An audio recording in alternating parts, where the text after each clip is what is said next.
तमिलनाडु के प्रति नफरत की आग फैलाई जा रही थी। इससे किसे फायदा हो रहा होगा? अगर दिमाग के किसी कोने में थोड़ा सा भी दिमाग बचा है तो आप उतने से दिमाग का इस्तेमाल कर इसे समझ सकते हैं। हम 2024 के चुनावी वर्ष में प्रवेश करते जा रहे हैं। आपको एक उदाहरण से समझाना चाहता हूं। 2022 में यूपी में चुनाव हो रहे थे और यूपी के चुनाव के लिए मुद्दा पैदा किया गया कहां? कर्नाटक में हिजाब विवाद के जरिए। उसी तरह 2020 में बिहार में चुनाव हो रहे थे, मुंबई में मुद्दा पैदा किया गया सुशांत सिंह राजपूत की सुसाइड में झूठी कहानियों को जोड़कर। बिहारी बनाम मुंबई की कहानी गढ़ी गई, कभी हिंदू मुसलमान तो कभी मुंबई बिहार, तो अब बिहार बनाम तमिलनाडु के बीच अफवाहों को लाकर राजनीति करने वालों के पास कोई नया फॉर्मूला नहीं बचा है। बचे हैं तो केवल वे लोग जिनकी अब सोचने समझने की शक्ति समाप्त हो चुकी है।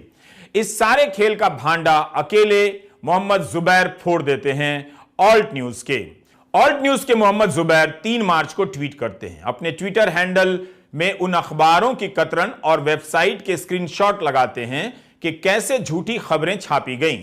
जुबैर बताते हैं कि दैनिक भास्कर, एबीपी लाइव हिंदुस्तान, पंजाब केसरी ऐसी खबरें और वीडियो अपने ट्विटर हैंडल से शेयर कर रहे हैं कि हिंदी भाषी प्रवासी मजदूरों पर हमले हो रहे हैं। बिना इन वीडियो और खबरों की पुष्टि किए, जांच किए कि सही है या गलत, इन खबरों को पोस्ट किया जाता है और लाखों लोगों के बीच पहुंचा दी जाती है। दैनिक भास्कर खबर छापता है कि प्रवासी मजदूरों ने 15 से अधिक मजदूरों की हत्या का दावा किया है। उन्होंने आरोप लगाया है कि केवल हिंदी बोलने के चलते बिहारी तमिलनाडु में तालिबान जैसे हमलों का सामना कर रहे हैं। लाइव हिंदुस्तान के पहले पेज पर खबर छपी है कि बर्बर तमिलनाडु में हिंदी भाषी मजदूरों पर कातिलाना हमले। अब इसे पढ़कर सनसनी तो फैली जाएगी, पर आप सोचिए कि यह अखबार किस तरह आपका इस्तेमाल जलावन की लकड़ी की तरह कर रहे हैं, आग में झोंक रहे हैं आपको। 5 मार्च को लाइव हिंदुस्तान की खबर को तो बिहार आरजेडी ने फेक न्यूज लिखकर ट्वीट किया और पूछा कि इस अखबार को बताना चाहिए कि किन किन मजदूरों पर कातिलाना हमला हुआ है। इसकी सूची भी सभी विवरणों के साथ सार्वजनिक रूप से उपलब्ध करानी चाहिए, अन्यथा इन्हें माफी मांगनी चाहिए। चेन्नई में हिंसा कहां हुई यह भी बताना चाहिए। इसके बाद बिहार के कई न्यूज साइट पर ऐसी अफवाहों को हवा देने के लिए पुराने वीडियो पोस्ट किए जाते हैं। सच तक न्यूज, खबर परिहार, बिहार एंड झारखंड में यह खबर छापी जाती है। जुबैर ने अपने ट्विटर हैंडल पर ऐसे कई चैनलों के बारे में ट्वीट किया है जो भ्रामक जानकारी फैला रहे हैं। इनमें टीवी9 भारतवर्ष है, टाइम्स नाउ है, नव भारत है, टीवी9 बिहार है, ऑप इंडिया आदि भी शामिल हैं। क्या इनकी खबरों को पीआईबी फेक न्यूज का ठप्पा लगाएगा या पीआईबी प्रमाणित कर देगा कि इनकी खबरें सही हैं? इसलिए इन चैनलों के संपादक और एंकर जुबैर के खिलाफ अभियान चलाते हैं, क्योंकि जुबैर झूठ के इनके खेल को उजागर कर देते हैं। जुबैर ने अगर यह ट्वीट नहीं किया होता तो आप या हम जान ही नहीं पाते कि तमिलनाडु में हुआ क्या है। बिना सवाल पूछे, बिना जांच किए लोग मानने लगे कि तमिलनाडु में बिहारी मजदूरों पर हिंसा होने लगी है। वो लोग भी अफवाह फैलाने लगे कि जो बिहार में रहते हुए भी किसी बिहारी मजदूर को ढंग से मजदूरी नहीं देते, ढंग से बात तक नहीं करते, मजदूरों का पैसा आज देंगे तो कल देंगे इसके नाम पर टालते रहते हैं। वे भी भड़कने लगे, गुस्सा आने लगा उनको। लेकिन राजनीति होती है। जुबैर के साथ ऑल्ट न्यूज के आकिब कलीम अहमद ने रिसर्च की और इस खेल को आपके सामने उजागर कर दिया। अब आप इसे देखिए। बिहार बीजेपी के विधायक और एमएलसी एक स्क्रीनशॉट साझा कर रहे हैं।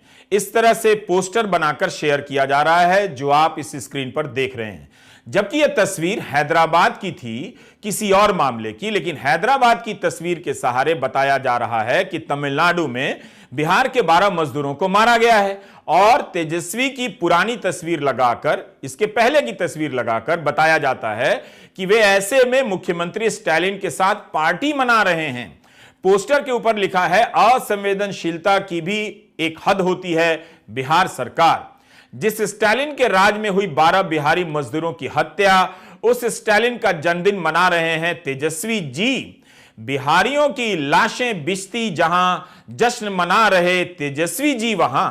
जुबैर ने जिन विधायकों और पार्षदों के ट्वीट के स्क्रीनशॉट को साझा किया है उनके नाम है बिहार बीजेपी के महासचिव देवेश कुमार, आलोक रंजन, कृष्णनंदन पासवान, कुमार शैलेंद्र, उपेंद्र प्रसाद। इस पोस्टर को बीजेपी बिहार के आधिकारिक ट्विटर हैंडल से भी पोस्ट किया जाता है।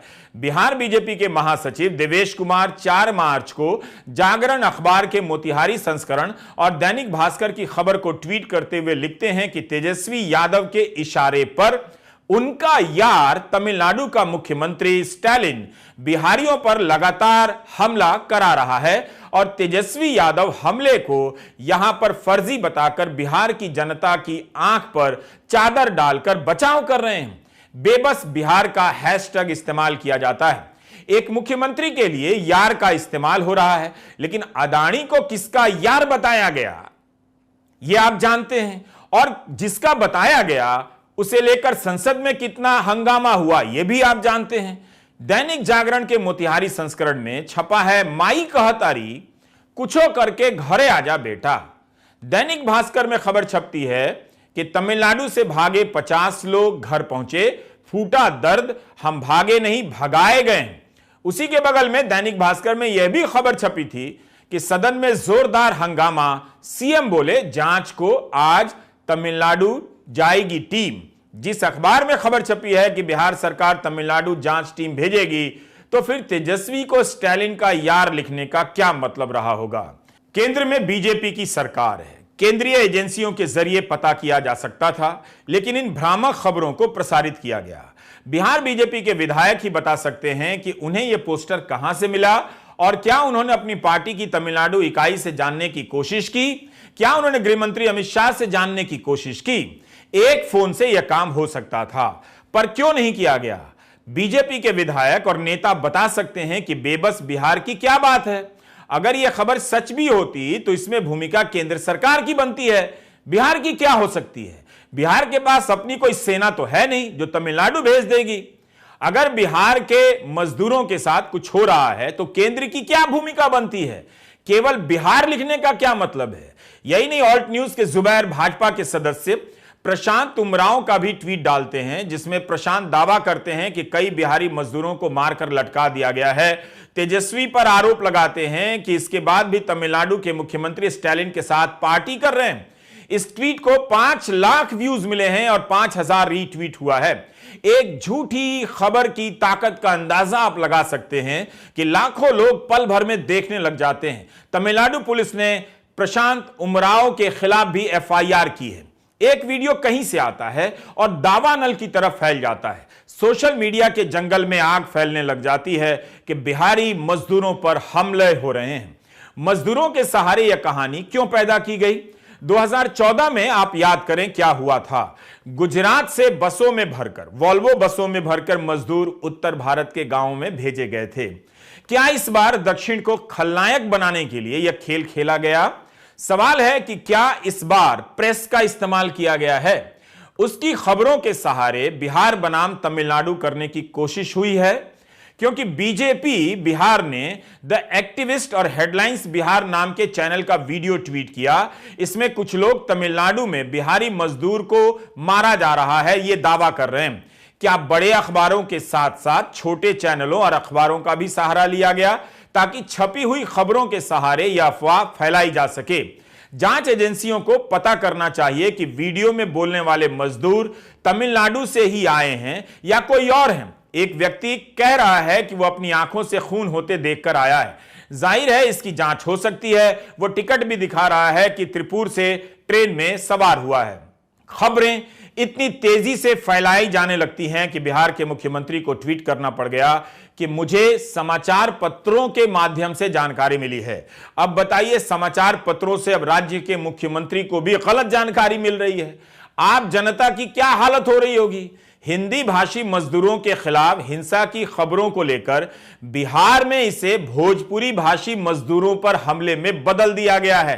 खेल समझिए, ताकि आप भावुकता के घी से नफरत की आग में जलाए जाते रहें, जलावन की लकड़ी की तरह।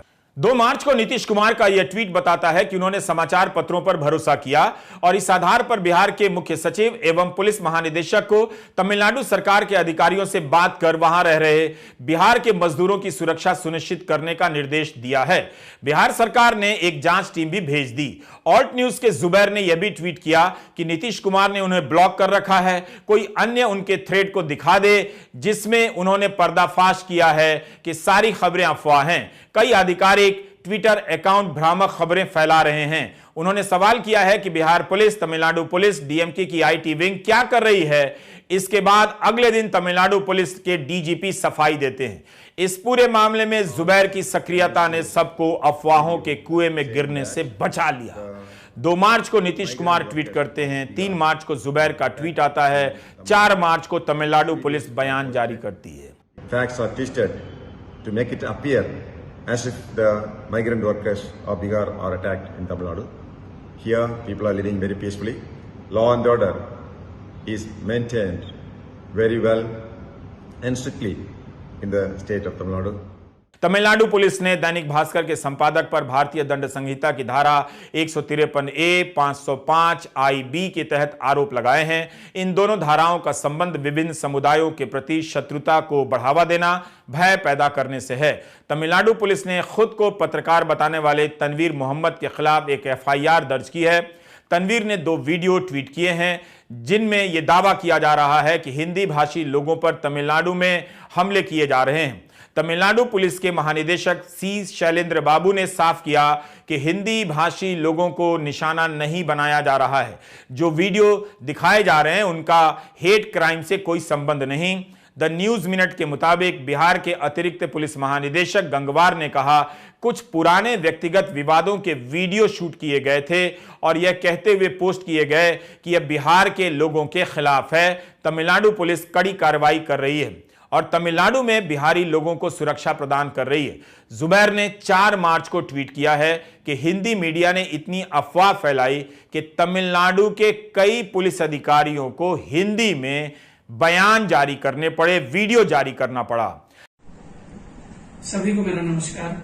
मेरा नाम विवेकानंद शुक्ला है। मूलतः मैं बिहार के सारण जिले का निवासी हूँ। मैं 2020 बैच का IPS अधिकारी हूँ और अभी मैं तमिलनाडु के तिरुवल्लुर टाउन सब डिवीजन में सहायक पुलिस अधीक्षक के पद पर कार्यरत हूँ। पिछले कुछ दिनों में देखा गया है कि अखबारों के और न्यूज चैनलों के माध्यम से और सोशल मीडिया वेबसाइट के माध्यमों से भी इस तरह की खबर फैलाई जा रही है कि तमिलनाडु में उत्तर भारतीय नागरिकों और श्रमिकों पर अत्याचार किए जा रहे हैं, उन्हें यहां से भगाया जा रहा है। तमिलनाडु पुलिस स्पष्ट जानकारी देती है कि इस तरह के सारे खबर बेबुनियाद और गलत है।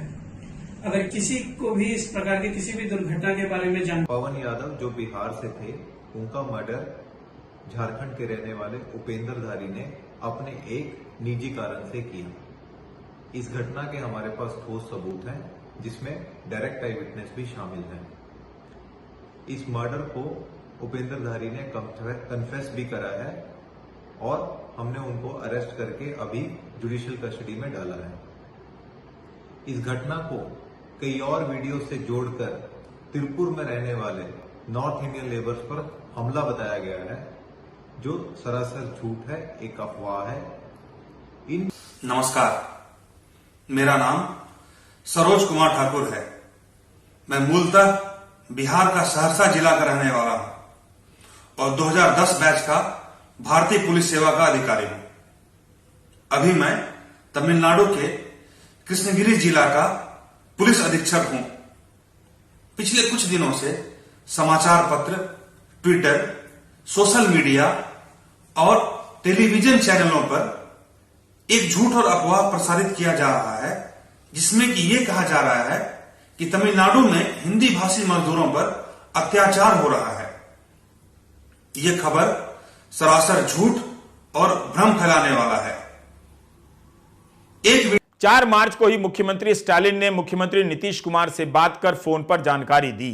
ऐसे हमले भारत की अखंडता के खिलाफ हैं। हम उन पर कार्रवाई तो करेंगे ही, लेकिन भ्रामक और झूठी खबरों को फैला रहे हैं उनके खिलाफ भी कार्रवाई करेंगे। मुख्यमंत्री स्टालिन के बयान का संबंध 16-17 फरवरी की घटना से है। भीड़ वाली ट्रेन में हमले की एक घटना हुई थी जिसके आरोपी को 4-5 दिनों के बाद गिरफ्तार कर लिया गया। क्या उसके बहाने फर्जी वीडियो चलाकर इन अफवाहों को हवा दी गई ताकि नफरत फैल जाए? स्टालिन ने कहा कि सभी मजदूर हमारे मजदूर हैं जिन्होंने तमिलनाडु के विकास में योगदान किया है, उन पर किसी भी तरह की आंच नहीं आने देंगे। इतना सब हो रहा है लेकिन प्रधानमंत्री मोदी का कोई बयान या उनकी कोई भूमिका से जुड़ी कोई खबर नहीं आ रही है। क्या इस खेल के पीछे विपक्ष की सरकारों वाले राज्यों को अस्थिर करना था ताकि यूपी बिहार में विपक्षी दलों की एकता को खराब बताया जा सके? बिहार में तमिलनाडु पहुंची टीम ने भी तिरुपुर में एक प्रेस वार्ता में कहा कि फर्जी खबरों पर ध्यान नहीं दें। तमिलनाडु और बिहार सरकार प्रवासी मजदूरों की सुरक्षा के लिए सभी इंतजाम कर रही है। वे तमिलनाडु सरकार और जिला प्रशासन द्वारा मजदूरों की सुरक्षा और भय को दूर करने हेतु लिए गए कदमों से संतुष्ट हैं। हिंदुस्तान टाइम्स में खबर छपी है कि एक अन्य अफसर ने कहा है कि स्थिति सामान्य है, हमारी रिपोर्ट जल्द ही बिहार सरकार को सौंप दी जाएगी। 5 मार्च को तमिलनाडु बीजेपी के अध्यक्ष के अन्नामलाई ने ट्वीट किया है कि 7 दशक से उत्तर भारतीयों के खिलाफ डीएमके का प्रोपेगेंडा चलता रहा है। मैंने उस प्रोपेगेंडा का पर्दाफाश किया है, इसलिए सरकार ने उनके खिलाफ केस कर दिया। मैं फांसीवादी डीएमके को चुनौती देता हूं कि मुझे गिरफ्तार करे। तमिलनाडु पुलिस ने बीजेपी नेता अन्नामलाई के खिलाफ झूठ और प्रोपेगेंडा फैलाने के आरोप में केस दर्ज कर दिया है। फिर केंद्र ने क्या एक्शन लिया? 7 दशक से यह प्रोपेगेंडा चल रहा है तो इस दौरान जब बिहार में बीजेपी की सरकार थी तो क्या एक्शन लिया गया? तमिलनाडु बीजेपी के अध्यक्ष क्या इन फर्जी और भ्रामक खबरों को सही ठहराते हैं? इसके बाद भी अगर किसी को यकीन नहीं है तो केंद्र सरकार की एजेंसियां जांच कर सकती हैं। लेकिन जिस तरह से इन घटनाओं को खबरों की शक्ल देकर वायरल कराया गया, उसके मकसद की भी जांच एजेंसियों के अलावा आपको और हमें करनी चाहिए। धर्म के खतरे के नीचे कभी आबादी तो कभी भाषा का खतरा पैदा किया जाता है, कभी बिहार बनाम तमिलनाडु का खतरा पैदा किया जाता है। खतरा राजनीति का नया जेब कतरा है। शहर में खतरे का हल्ला मचाकर आपके भरोसे की जेब काट ले जा रहा है। इसकी चपेट में आने वालों की संख्या लाखों नहीं करोड़ों में हो चुकी है और ये लोग ऐसा ही मानते रहें, उनके लिए इस तरह की खुराक पैदा की जाती है। राजनीति में धर्म केवल अधर्म का उत्पादन करता है और जनता से कुकर्म कराता है। धर्म के नाम पर राजनीति आप आम लोगों को जलावन की लकड़ी की तरह हर चौराहे पर तैयार रखती है। इसकी चिंगारी सुलगती रहे, इसके लिए आपसे ये बनाम वो का तरह तरह का अभ्यास कराया जाता है। आप सूखी लकड़ियों की तरह जलने जलाने के काम आते रहेंगे। झूठ का सहारा लेकर बिहार में चिंगारी फैलाने की कोशिश हुई। लाखों करोड़ रुपए के विज्ञापन से चलने वाला मुख्य धारा का मीडिया झूठी खबरें फैलाता पकड़ा गया। उनके सहारे राजनीति आपको मूर्ख बना रही है। क्या आप अब भी नहीं समझेंगे? गनीमत है कि आपकी मदद से चलने वाले ऑल्ट न्यूज ने इस खेल का पर्दाफाश कर दिया, मगर खबरों के इन घोटालों में घर आपका जलने वाला था। सोचिए, आप पैसा देकर इन अखबारों से झूठ खरीद रहे हैं, हिंसा खरीद रहे हैं। पहले 2 धर्मों के बीच सांप्रदायिकता के टेस्ट मैच की आदत डाली गई, फिर वनडे की और अब 2020 का मैच चलाया जा रहा है। इस कड़ी में बिहार में हवा गर्म करने की कोशिश हुई कि तमिलनाडु में बिहार के मजदूरों पर हमले हो रहे हैं। इस खेल का भांडा फूट गया है, मगर यह खेल फिर से लौटने वाला है, क्योंकि इसके बिना जनता को राजनीतिक रूप से गुलाम बनाए रखना संभव नहीं है। याद रखिएगा, आप सभी धर्मों की रक्षा में खड़े नहीं हैं, बल्कि आपको खुली धूप में खड़ा कर धर्म के नाम पर वे अपनी राजनीति की रक्षा कर रहे हैं। आप देख रहे हैं रवीश कुमार ऑफिशियल, ये हमारा YouTube चैनल है।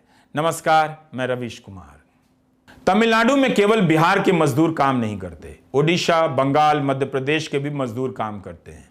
इन मजदूरों में भय पैदा करने की कोशिश की गई ताकि वे पलायन करने पर मजबूर हो जाएं और तमिलनाडु से भाग रहे मजदूरों के बयान चलाकर बिहार, यूपी में माहौल बनाया जाए कि तमिलनाडु में मारा जा रहा है क्योंकि ये मजदूर हिंदी बोलते हैं, क्योंकि वहां की सरकार गैर भाजपा सरकार है। सच्चाई है कि कई सारे मजदूर आराम से तमिल बोलने लगे हैं। अगर भाषा के आधार पर हिंसा होती या भेदभाव होता तो इतनी बड़ी संख्या में उत्तर और पूरब के राज्यों से मजदूर वहां काम करने नहीं जाते। इनकी गरीबी में कभी धर्म का तो कभी भाषा का जहर घोला जाता है ताकि गरीबों को यह बात समझ ना आए कि उनके साथ ऐसा क्यों हो रहा है। 10-10 साल से काम करने वाले मजदूरों